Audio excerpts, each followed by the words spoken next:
আজি দেওবাৰ দিনা 10 বজাত AIUDFৰ কোকৰাঝাৰ জিলা সমিতি আৰু যুৱ সমিতিৰ এখন সাধাৰণ সভা ফকিৰাগ্ৰাম শ্বহীদ বেদীৰ ওচৰত ফকিৰাগ্ৰামৰ ৰাজহুৱা প্ৰেক্ষাগৃহৰ বিভিন্ন কাৰ্যসূচীৰে আৰম্ভ কৰা হয়।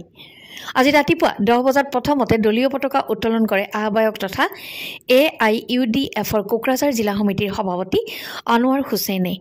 শ্বহীদ তৰ্পণ শ্ৰদ্ধাঞ্জলি শুভাৰম্ভ কৰে AIUDFৰ কোকৰাঝাৰ জিলা সমিতিৰ সাধাৰণ সম্পাদক ফখৰুদ্দিন আহমেদে।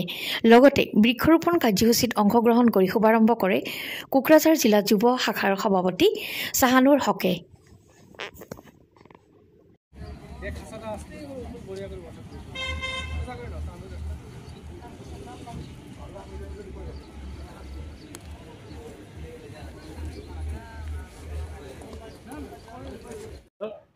কোকৰাঝাৰ জিলা ইউডিএফ দলৰ লগতে ইউডিএফ দলৰ যুৱ মৰ্চাৰ আমি দুটা এই সাধাৰণ সভা আয়োজন কৰা হৈছে। এই সাধাৰণ সভাত আমি কেইবাটাও কাৰ্যসূচী হাতত লৈছোঁ।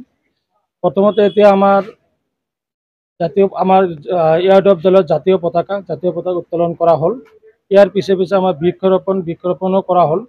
গোটেই কথাটো হ'ল তাৰ পিছত আমাৰ সভা ষ্টাৰ্ট হ'ব। এই সভাত আমাৰ পৰ্যবেক্ষণ কৰাৰ কাৰণে আমাৰ দলৰ কেন্দ্ৰীয় বিষয়াসকল আহিব। আহি পেলাই ইয়াতে আমাৰ মূল উদ্দেশ্য হ'ল সমিতি গঠন। এই সমিতি গঠন কৰিব আমাৰ কোকৰাঝাৰ জিলা ইউডিএফ দলত, লগতে যুৱ মৰ্চাৰো সমিতি গঠন কৰিব। ইয়াৰ পিছে পিছে আমি অলপ পিছতে আমাৰ এই কাৰ্যসূচী আমি আৰম্ভ কৰিম।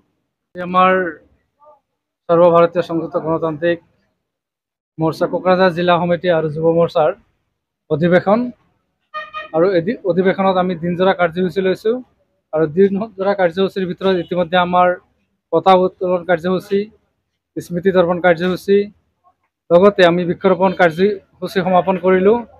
এতিয়া আমাৰ আছে প্ৰতিনিধি সভা, আৰু এই প্ৰতিনিধি সভাত আমাৰ অনাগত দিনৰ কাৰণে এক নতুন কমিটি গঠন হ'ব।